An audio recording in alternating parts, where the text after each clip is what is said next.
Dukungan terbuka yang dilakukan oleh Anies Baswedan sebenarnya tidak terlampau mengejutkan karena sebenarnya ada dua variabel yang saya kira sejak awal mengonfirmasi bahwa Anies Baswedan itu sebenarnya lebih condong ke paslon Pramono Anung dan Rano Karno. Misalnya ketika Anies bertemu dengan paslon nomor 3 itu kan eksposur politik Anies sangat kelihatan begitu hobi, kemudian begitu kelihatan sangat ekspresif, seakan-akan Anies itu tidak punya beban apapun dalam konteks Pilkada Jakarta. Berbeda dengan misalnya ketika Anies bertemu dengan sejumlah elit PKS yang kesannya hanya dingin-dingin saja. Nah, yang kedua, kita kan juga sering melihat betapa sejumlah loyalis Anies, para jubir Anies yang sudah melakukan kerja-kerja politik untuk memenangkan Pramono dan Dul ya, yang saya kira itu terkonfirmasi dalam debat-debat yang kemudian dihadiri oleh orang-orang dekatnya Anies. Jadi dua variabel ini sebenarnya menjadi pengantar. Sebenarnya Anies itu sejak lama sudah menentukan pilihan politiknya kepada paslon yang diusung oleh PDIP dan Hanura ini. Oleh karena itu, ketika Anies menyampaikan dukungan secara terbuka, bagi saya ini sebenarnya makin mempertebal bagaimana sikap politik Anies yang sesungguhnya. Sejak lama sebenarnya saya juga termasuk yang meminta dan berharap gitu ya bahwa Anies tidak berada di wilayah abu-abu dalam menentukan sikap politik. Karena kalau hanya melalui foto-foto ataupun hanya melalui jubir, tentu publik itu tidak bisa mengkonfirmasi 100% kemana pilihan politik Anies yang sesungguhnya. Oleh karena itu, ketika deklarasi ini disampaikan, Anies itu mempertegas posisinya, yaitu bersama dengan barisan PDIP, bersama dengan orang-orang yang dalam Pilpres 2024 yang lalu itu kalah, menghadapi kekuatan politik yang diusung oleh kekuatan politik kekuasaan, Kim Plus yang hari ini mengusung RK dan Suswono, yang saya kira resultante dan kerja politiknya semakin agresif jelang pencoblosan tanggal 27 November. Saya kira di situ konteksnya, Maidov. Menarik ya, ketika kita lihat pendukung atau endorsement yang ada di dalam atau di belakangnya Pramono Rano, latar belakang dari kedua orang yang sempat rival ya, jadi rival pada saat Pilkada Jakarta 5 tahun lalu, ada Anies Baswedan, ada Basuki Cahaya alias Ahok begitu ya, ada di belakang dari Pramono Rano. Yang Anda lihat, apakah kedua pendukung dari Ahok maupun Anies ini kemudian akan bermigrasi suaranya ke pendukungnya Pramono Rano, atau sebenarnya nanti kemudian nggak semua nih anak Abah suaranya akan ke Pramono Rano?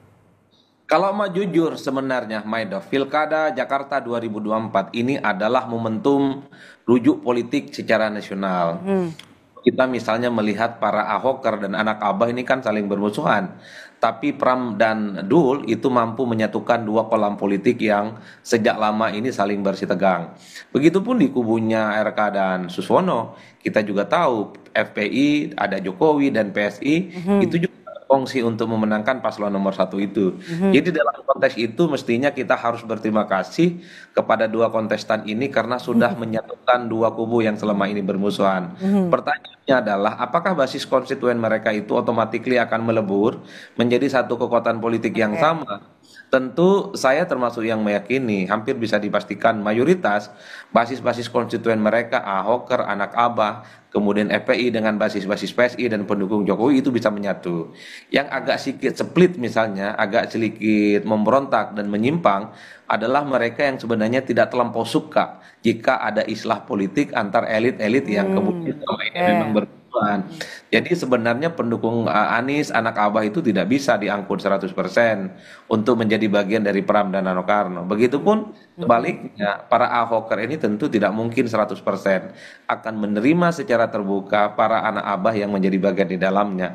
Itu biasanya adalah kelompok-kelompok ideologis yang memaknai bahwa Anies itu adalah musuh Ahoker sampai kapanpun. Begitu sebaliknya, menganggap bahwa anak Abah itu ya tidak mungkin menganggap Ahoker itu sebagai partner sejati. Sementara di kubu nomor 1, ya kelompok-kelompok yang selama ini anti dengan Jokowi, ya Islam politik khususnya, yang anti dengan PSI dan sebaliknya, kawan-kawan PSI yang cukup dekat dengan Jokowi menganggap kelompok-kelompok Islam politik seperti 212 alumni GNPF ulama misalnya adalah sesuatu yang tidak termaafkan. Tapi kelompok-kelompok itu belakangan memang tidak terlampau signifikan ya, tapi lebih banyak memang karena kesamaan iman politik, karena kesamaan kepentingan politik, maka pihak-pihak yang selama ini bermusuhan bisa berkongsi satu sama lain. Oke, ini juga jadi menarik ya ketika kita lihat ada endorsement dari seorang Joko Widodo ke paslon RK Suswono, dan kemungkinan juga ini masih ada rencana kalau Jokowi akan datang di kampanye akbar besok untuk pasangan RK Suswono. Anda melihat bagaimana penerimaan dari PKS, sikap dari PKS? Apakah kemudian suaranya akan terpecah? Melihat PKS ini kan selama 10 tahun menjadi partai oposisi dari pemerintahannya Jokowi. Sampai hari ini kalau kita melihat elit-elit kunci di PKS sepertinya cukup terbuka dengan Jokowi. Bahkan ketika PKS menyatakan dukungan politik kepada Prabowo Subianto, PKS juga tidak pernah berhenti menyatakan terima kasih kepada Jokowi ya. Itu artinya memang pada elit-elit yang selama ini menjadi bagian politik penting di negara ini, Jokowi dan PKS itu sudah tidak ada persoalan. Meski harus diakui kalau ditanya kepada basis konstituen, orang yang merasa memilih PKS banyak juga yang tidak suka dan tidak menerima. Ketika PKS harus menerima orang-orang atau pihak, termasuk misalnya Pak Jokowi sebagai sosok yang kemudian dimaafkan persoalan-persoalan politiknya. Karena kita tahu bahwa pemilih-pemilih PKS itu adalah pemilih kritis, mereka tidak terima dengan praktik politik di 2024 yang dinilai cukup brutal. Dalam konteks itu bagi saya, tidak semua grassroots PKS itu sebenarnya menerima apa yang dilakukan oleh elit mereka. Tapi overall secara mayoritas harus kita katakan PKS sudah mulai agak realistis membaca situasi politik, bahwa tak ada musuh abadi, tak ada kawan abadi, yang ada itu adalah kepentingan politik abadi. Justru PKS sepertinya berterima kasih banyak kepada Jokowi karena sudah memberikan dukungan secara terbuka kepada pasangan Ridho untuk menang dan dikuatkan mesin politiknya menghadapi persaingan yang cukup sengit, menghadapi kubu yang diusung oleh kawan-kawan PDIP dan Hanura. Jadi itu Maida. Oke, kalau kita lihat dampak dari endorsement baik untuk pasangan RK Suswono ataupun juga pasangan Pramono Rano, apakah kemudian memberi dampak nih? Ada pihak-pihak yang mungkin memberikan penolakan, pecah suara baik dari pendukungnya Anies, kemudian Ahok, ada pendukungnya PKS dan juga Jokowi di kubu nomor 1.